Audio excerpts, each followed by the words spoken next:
પ્રયાગરાજમાં યોજાયેલા મહાકુંભ મેળામાં થયેલી નાસભાગમાં 30થી વધુ તીર્થયાત્રીઓ મોતને ભેટ્યા તો 60થી વધુ લોકો ઘાયલ થયા। મેળામાં વધુ પડતી ભીડના કારણે અફરાતફરી મચી જતા આ કરુણાંતિકા સર્જાઈ। આટલી મોટી ભીડને કારણે બચાવ કામગીરી પણ મુશ્કેલ બની હતી।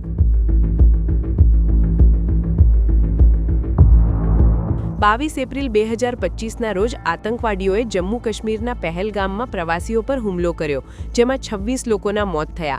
હુમલા પછી ભારત અને પાકિસ્તાન વચ્ચે તણાવ વધતા ઓપરેશન સિંદૂર હાથ ધરી ભારતના સુરક્ષા દળોએ જવાબી કાર્યવાહી કરી હતી। આ હુમલાએ વિસ્તારમાં આતંકવાદના વધતા જોખમ પર પ્રકાશ પાડ્યો।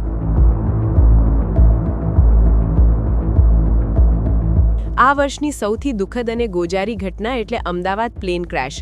અમદાવાદથી લંડન જતી એર ઇન્ડિયાની ફ્લાઇટ ઉડાન ભર્યાની સાથે જ મેઘાણીનગર વિસ્તારમાં ક્રેશ થઈ ગઈ, જેમાં સવાર 242 લોકોમાંથી 241ના મોત થયા। ઘટનામાં કુલ 260 કરતાં વધુ લોકો કાળનો કોળિયો બની ગયા।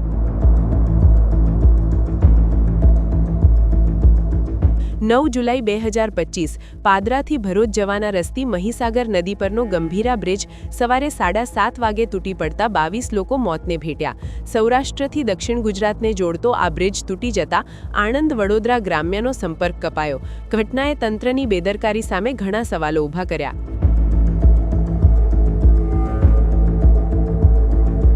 આરસીબીની આઈપીએલ જીતનો જશ્ન મનાવવા માટે બેંગલુરુના ચિન્નાસ્વામી સ્ટેડિયમમાં યોજાયેલા કાર્યક્રમમાં વધુ પડતી ભીડના કારણે નાસભાગ મચી, જેમાં ટીમના 11 ફેન્સના મોત થયા। ફેન્સ એન્ટ્રી ગેટ તરફ દોડતા અફરાતફરી મચી।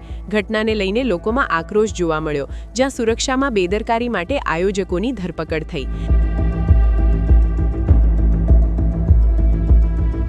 તેલંગાણાના સંગારેડ્ડી જિલ્લામાં સિગાચી ઇન્ડસ્ટ્રીઝની કેમિકલ ફેક્ટરીમાં રિએક્ટર વિસ્ફોટ અને આગની ઘટનામાં 46 શ્રમિકોના મોત થયા અને 33 જેટલા ઘાયલ થયા।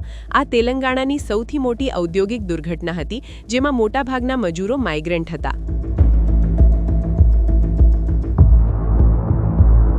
તમિલનાડુના કરૂરમાં અભિનેતા વિજયની પાર્ટી ટીવીકેની એક રેલીમાં ભીડ વધવાથી ભાગદોડ મચી ગઈ, જેમાં 41 લોકોના મોત થયા।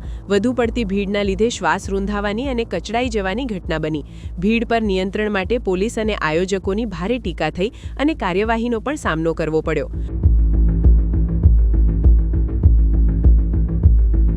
10 નવેમ્બરે દિલ્હીના લાલ કિલ્લામાં કારમાં થયેલા બ્લાસ્ટમાં 15 લોકો માર્યા ગયા, જે પછી 14 નવેમ્બરે કાશ્મીરના નવગામમાં થયેલા ધમાકામાં 9 લોકોના મોત થયા। બંને ઘટનાઓમાં આતંકી હુમલાના સંકેત મળ્યા, જેના પછી સુરક્ષા કડક કરી દેવામાં આવી।